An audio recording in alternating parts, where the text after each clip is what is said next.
The Prelude in G sharp minor from the second book is somewhat related to the F minor, which we've seen a little earlier, in that they both are attempts for Bach at writing in a style that was contemporary, more specifically in this case of this prelude, the galant style that was very much in vogue at the time, and that was incarnated by his son Carl Philipp Emanuel. Not that Bach really fully adopted that style, but he certainly in this prelude, we could say, having a shot at it. The general features are, in fact, the main feature of that style is very unlike Bach because it is based on contrast. And Bach is probably the composer I can think of who is the best at working out a full large-scale piece with absolutely zero contrast in the material.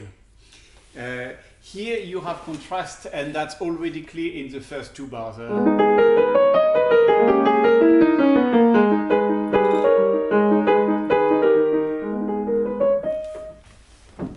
So already you have two ideas, and perhaps even more than two ideas.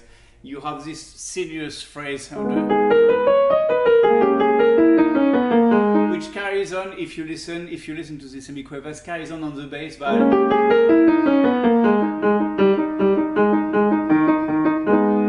and on the right hand we see a motif that we've seen already, which is akin to the F minor. And again, quite typical of that style, in its grace and its melancholy. If you want, it's a reaction to the excess of complexity of the Baroque era, something more linear, clearer, and more directly appealing to the emotion.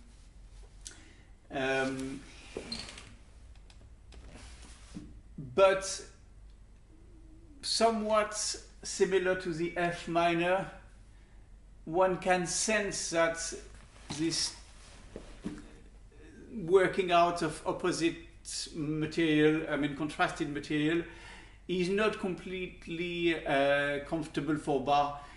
And very often, very soon, what happens is that we see that the material actually tends to merge. And in fact, we have long passages in that prelude where the two ideas, so the sinuous beginning and the more, work out in a long interrupted series of semiquaver where you have a bit of one and a bit of the other.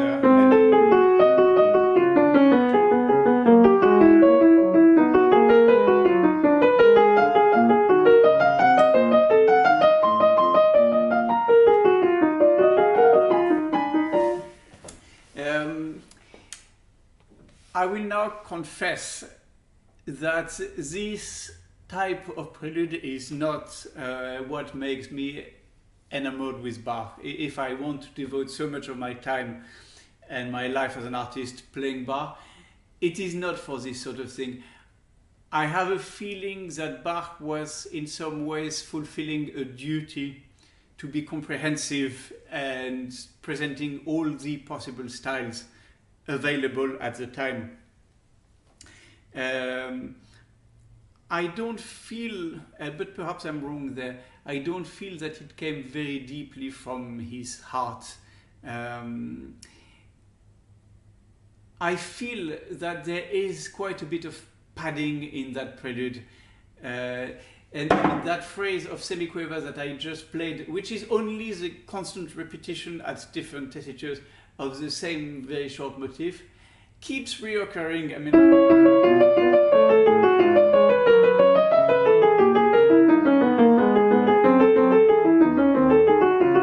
And then again.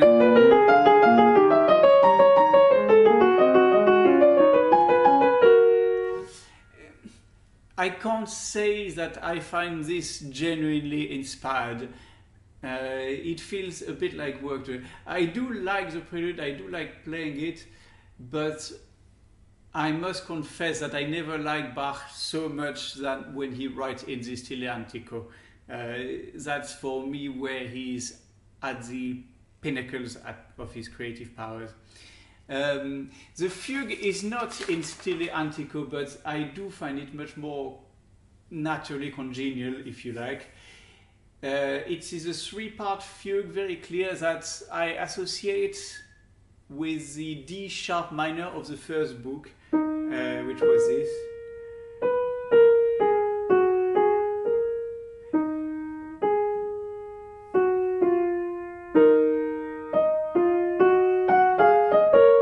The G sharp minor of the second book runs like this.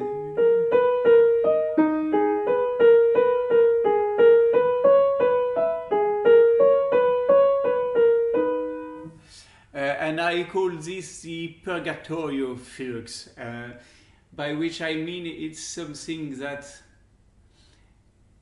it has these qualities that I associate in my mind with the idea of the purgatory, something, a transition place where liberation has not been attained. And there is a sense of, yes, expiation and pain, but at the same time it is not deeply tormented either. Although the first one, the D sharp major from the first book, is much more complicated on the contrapuntal level, with a lot of inversion, mirrors and things like that. This one is actually very clear and there is no tricks whatsoever. You will have the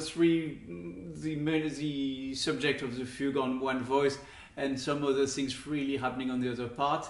There is a secondary subject which happens rather late in the day, which again is based on the idea of the lamento, so the descending chromatic line. So in that case it's run and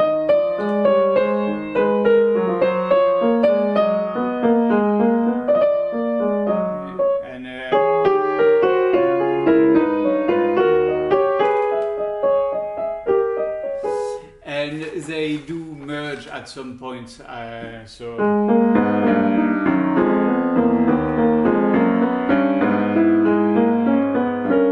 in some ways you could consider that a double subject fugue.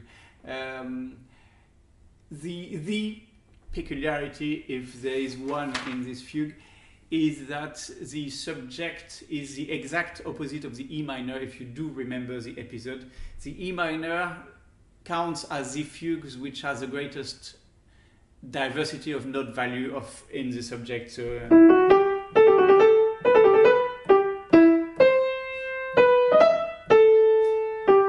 the rhythmic drive is quite impressive because there is so much going on, where this one is totally flat.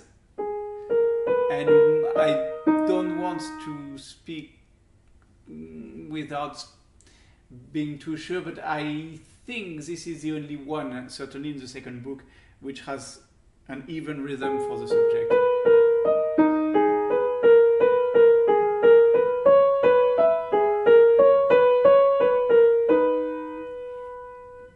And that makes it not easy to mark what the meter is and where we are. And I don't know how harpsichordists go about doing that.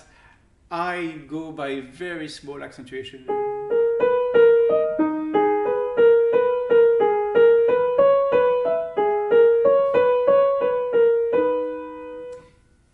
To try to create that balancing sense that is typical of this type of meter.